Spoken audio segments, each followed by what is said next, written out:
تو پتہ چلا اللہ نے اپنے محبوب کو اختیارات عطا فرمائے ہیں۔ کون کون سے اختیارات بھائی؟ سبحان اللہ، بڑے عظیم الشان اختیارات۔ ایک اختیار ہوتا ہے اعطاء نعمت، کسی پر کوئی نعمت کر دینا۔ جس طرح اللہ اپنے بندوں پر نعمتیں کرتا ہے، جس طرح اللہ اپنے بندوں کو انعام عطا فرماتا ہے، نبی کریم علیہ السلام بھی اللہ کی عطا سے اپنے غلاموں کو، امتیوں کو نعمتیں بھی عطا فرماتے ہیں، انعام بھی عطا فرماتے ہیں۔ ذرا کہہ لو نا سارے یار، اس پر اللہ کا قرآن سنیے، بات کچی نہیں ہوگی، بات پکی ہوگی انشاءاللہ۔ 22واں پارہ ہے، سورہ احزاب ہے۔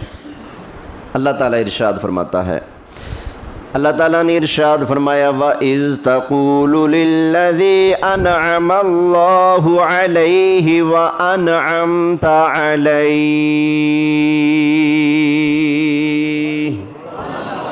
فرمایا محبوب یاد کرو نا اس بات کو جب آپ اس سے فرما رہے تھے کہ جس پر اللہ نے بھی انعام کیا ہے اور آپ نے بھی انعام کیا ہے۔ کس کس نے انعام کیا ہے؟ اللہ نے بھی اور آپ نے بھی انعام کیا ہے۔ میں نہیں کہتا، اللہ تعالیٰ نے ارشاد فرمایا، 22واں پارہ سورہ احزاب سے پڑھ کے سنا رہا ہوں۔ اللہ تعالیٰ نے ارشاد فرمایا انعم اللہ علیہ وانعمت علیہ۔ حبیب پیارے اس زمانے کو، اس ٹائم کو یاد فرمائیں جب آپ اپنے اس غلام سے ارشاد فرما رہے تھے جس پر اللہ نے اور آپ نے انعام فرما دیا ہے۔ پتہ چلا اللہ تعالیٰ بھی اپنے بندوں پر انعام فرماتا ہے، اور اللہ تعالیٰ کی عطا سے نبی کریم علیہ السلام بھی اپنی امتیوں پر انعام اور اکرام فرماتے ہیں۔ سمجھ آ گئی نا؟ ایک اور بات بھی سن لیں، اللہ بھی غنی کرتا ہے، اللہ بھی غنی کرتا ہے، اور نبی کریم علیہ السلام بھی بولیے غنی کرتے ہیں۔ سنو اللہ کا قرآن، اللہ تعالیٰ نے ارشاد فرمایا وَالضُّحَىٰ وَاللَّيْلِ إِذَا سَجَىٰ مَا وَدَّعَكَ رَبُّكَ وَمَا قَلَىٰ وَلَلْآخِرَةُ خَيْرٌ لَكَ مِنَ الْأُولَىٰ وَلَسَوْفَ يُعْطِيكَ رَبُّكَ فَتَرْضَىٰ أَلَمْ يَجِدْكَ يَتِيمًا فَآوَىٰ وَوَجَدَكَ ضَالًّا فَهَدَىٰ وَوَجَدَكَ عَائِلًا فَأَغْنَىٰ۔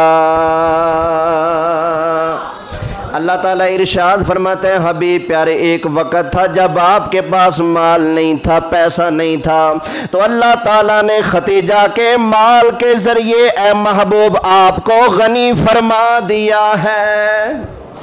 غنی اللہ کرتا ہے، قرآن نے بتایا، اور یہ بھی بتایا اللہ تعالیٰ جب بھی کسی کو غنی کرتا ہے کسی نہ کسی سبب اور وسیلے سے غنی فرماتا ہے۔ اللہ تعالیٰ نے نبی کریم علیہ السلام کو غنی فرمایا حضرت خدیجہ کے وسیلے سے، اور آگے اللہ تعالیٰ نے ساری کائنات والوں کو جو غنی فرمایا وہ اپنے محبوب کے وسیلے سے غنی فرمایا ہے۔ فرمایا وَوَجَدَكَ عَائِلًا فَأَغْنَىٰ۔ حبیب آپ کے پاس مال نہیں تھا، ہم نے خدیجہ کا مال آپ کے ہاتھ میں دے کر آپ کو غنی فرما دیا ہے۔ وہ کیسے؟ جب نئی شادی ہوئی نا حضرت خدیجہ کے ساتھ نبی کریم علیہ السلام کی، ایک دن نبی کریم علیہ السلام گھر میں تشریف لائے تو بڑے اداس، بڑے پریشان۔ تو حضرت خدیجہ نے پوچھا آقا خیر ہے، آپ بہت اداس ہیں؟ فرمایا ہاں خدیجہ، آج میں نا مکہ کی ایک گلی سے گزر رہا تھا، وہاں پر میں نے یتیم، مسکین، کمزور، لاچار کچھ افراد دیکھے، بچے بھی دیکھے، تو میرا بڑا دل کیا کہ میں ان کی ہیلپ کروں، مدد کروں، لیکن خدیجہ میں نے تو کبھی دنیا جمع کی ہی نہیں، میرے پاس تو مال ہے ہی نہیں، تو میں ان کی کیسے مدد کرتا؟ تو حضرت خدیجہ نے نبی کریم علیہ السلام کی بارگاہ میں عرض کیا آقا ایسا کیجئے مکہ کے جتنے بھی سردار ہیں نا سب کو آپ اپنے گھر میں بلائیے، ذرا یہ تو کرم کیجئے نا، آپ سب کو بلا کے لائیں۔ فرمایا ٹھیک ہے۔ نبی کریم علیہ السلام بلانے کے لیے چلے گئے۔ حضرت خدیجہ نے اپنے گھر کے صندوق کھولے، پیٹیاں کھولیں، ٹرنک کھولے، سب کچھ کھولا۔ گھر کے اندر جتنا بھی سونا، جتنی بھی چاندی، جتنی بھی زیورات، جتنا بھی مال ٹکا تھا، کیونکہ آپ بڑی مالدار خاتون تھی نا، گھر کا سارا مال دولت پیسہ گھر کے سین کے اندر جمع کر دیا، اور اتنا بڑا ڈھیر بن گیا کہ حضرت خدیجہ اس کے پیچھے چھپ گئی۔ ادھر ڈھیر ہے، ادھر آپ بیٹھ گئی، تو ڈھیر کے پیچھے آپ چھپ گئی، اتنا بڑا ڈھیر لگ گیا۔ نبی کریم علیہ السلام تشریف لائے، مکہ کے سارے سردار بھی ساتھ ہیں۔ ابھی سرکار نے اعلان نبوت نہیں کیا تھا، اس سے پہلے کی بات ہے، ابھی اعلان نبوت نہیں کیا۔ حضرت خدیجہ نے حضور کو عرض کی، نبی کریم علیہ السلام سب کو بلا کے لائے۔ جب سارے مکہ کے سردار نبی کریم علیہ السلام کے گھر میں جمع ہو گئے، اب ہماری امی جان حضرت خدیجہ رضی اللہ تعالی عنہا نے ارشاد فرمایا مکہ کے سرداروں سب کے سب گواہ ہو جاؤ، میرے پاس آج تک جتنا بھی مال ہے، جتنی بھی دولت ہے میری، میں ساری کی ساری دولت اپنے شوہر جناب محمد مصطفیٰ صلی اللہ علیہ وسلم کے قدموں پر قربان کر کے اپنے سارے پیسے کا مالک میں ان کو بنا رہی ہوں۔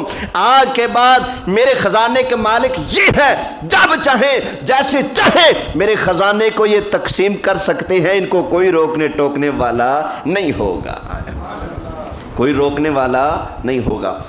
تو حضرت خدیجہ کی سرکار سے یہ محبت اللہ کو اتنی پسند آئی، اللہ نے فرمایا وَوَجَدَكَ عَائِلًا فَأَغْنَى، محبوب پیسہ نہیں تھا، اللہ نے خدیجہ کا مال دے کر آپ کو غنی فرما دیا ہے۔ کیا فرما دیا بولو یار؟ سرکار کیا ہیں؟ غنی۔ قرآن کہتا ہے اللہ بھی حضور بھی، پر اللہ کسی کے وسیلے سے غنی نہیں، خود غنی ہے۔ اللہ کو کسی نے غنی نہیں کیا، وہ اپنے آپ غنی ہے، جبکہ نبی کریم علیہ السلام کو بھی غنی کس نے کیا؟ اللہ نے۔ حضرت خدیجہ کو غنی کس نے کیا؟ اللہ نے۔ حضرت عثمان غنی کو غنی کس نے کیا؟ بولیے اللہ نے۔ اچھا یہ بھی سمجھ لیں، بعض لوگ کہتے ہیں جی لفظ اگر ایک آ جائے نا تو شرک بن جاتا ہے۔ نبی پاک بھی غیب جانتے ہیں، اللہ بھی غیب جانتا ہے، لفظ ایک آ گیا ہے تو یہ تو شرک ہے۔ اچھا بھائی آج کے بعد تم حضرت عثمان غنی کو غنی نہ کہو، اللہ بھی غنی ہے کہ نہیں؟ بولیں۔ اللہ تعالیٰ نے ارشاد فرمایا ان اللہ لغنی عن العالمین، اللہ غنی ہے، قرآن نے بتایا۔ اور حضرت عثمان غنی کو غنی کس نے کہا؟ نبی کریم علیہ السلام نے کہا۔ اور نبی کریم علیہ السلام کو غنی کس نے کہا؟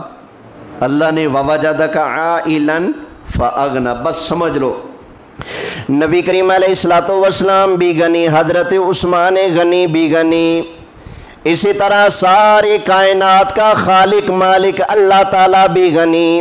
وہی لفظ اللہ کے لیے، وہی لفظ نبی کریم علیہ السلام کے لیے، وہی لفظ حضرت عثمان غنی کے لیے بولا جاتا ہے، لیکن برابری کا شائبہ نہیں ہے، کوئی شبہ نہیں ہے، کیونکہ اللہ تعالیٰ کو کسی نے غنی نہیں کیا، اللہ تعالیٰ خود غنی ہے، غنی ہونے میں کسی کا محتاج نہیں ہے۔ جبکہ نبی کریم علیہ السلام کو اللہ نے غنی فرمایا اور حضرت عثمان غنی کو نبی کریم علیہ السلام نے غنی فرما دیا ہے۔ تو لفظ ایک آ جاتا ہے لیکن برابری تب ہوتی ہے جب معنی بھی ایک جیسا ہو۔ سمجھ آئی نا؟ اگر کوئی بضد ہو کہ نہیں لفظ ایک آ گیا بس شرک ہی شرک ہے، اچھا جی تو پھر میری طرف سے ایک پکی لے لو، جس کو دو گے انشاءاللہ آرام آ جائے گا، ہے بھی قرآنی پھکی۔ اللہ تعالیٰ نے ارشاد فرمایا اللہ لا الہ الا ہو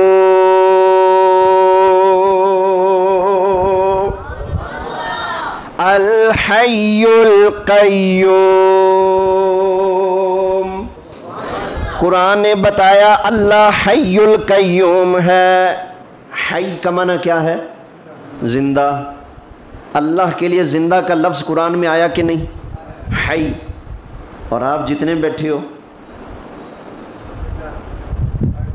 سارے زندہ، تو کیا خیال ہے برابری ہوگی اللہ کے ساتھ؟ نا، اور بھائی لفظ ایک آ جاتا ہے لیکن برابری نہیں ہوتی۔ برابری تب ہوتی ہے جب معنی بھی ایک ہو۔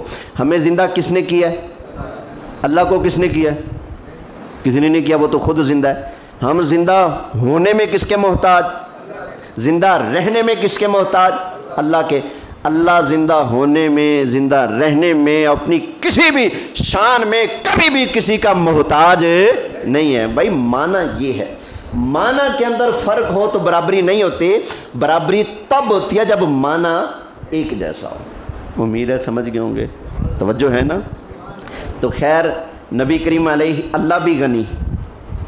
اللہ بھی غنی کرتا ہے۔ یہ سورہ دوحہ وَوَجَدَكَ عَائِلًا فَأَغْنَىٰ، نبی کریم علیہ السلام بھی غنی کرتے ہیں، اللہ نے یہ اختیار دیا ہے۔ اللہ تعالیٰ نے ارشاد فرمایا وَمَا نَقَمُوا إِلَّا أَنْ أَغْنَاهُمُ اللَّهُ وَرَسُولُهُ مِنْ فَضْلِهِ۔ سارے کہہ لو نا یار۔ فرمایا کہ منافقوں کو یہ بات بری لگتی ہے کہ اللہ نے اور اللہ کے رسول نے اپنے فضل سے صحابہ کو غنی کر دیا ہے۔ اللہ نے اور اللہ کے رسول نے اپنے فضل سے کس کو غنی کر دیا ہے؟ صحابہ کو غنی کر دیا ہے۔ اور یہ بات کس کو اچھی نہیں لگتے؟ بولو یار، کب سمجھ آئے گی؟ کس کو اچھی نہیں لگتے؟ منافق کو۔ تو پتہ چلا جس کو سرکار کے صحابہ کی شان نہ پچے وہ مومن نہیں ہے، وہ کسی اور کھاتے میں ہے۔ میں تو نہیں کہہ رہا نا، یہ قرآن کہہ رہا ہے۔ اللہ تعالیٰ نے ارشاد فرمایا وَمَا نَقَمُوا إِلَّا أَنْ أَغْنَاهُمُ اللَّهُ وَرَسُولُهُ مِنْ فَضْلِهِ۔ فرمایا منافقوں کو یہ بات بری لگتی ہے کہ اللہ تعالیٰ نے اور اللہ کے محبوب نے اپنے فضل سے صحابہ کرام کو غنی فرما دیا ہے۔ اللہ بھی غنی کرتا ہے، نبی کریم علیہ السلام بھی اللہ کی عطا سے اپنے غلاموں کو غنی فرماتے ہیں۔ اللہ نے یہ حضور کو اختیار عطا فرمایا ہے۔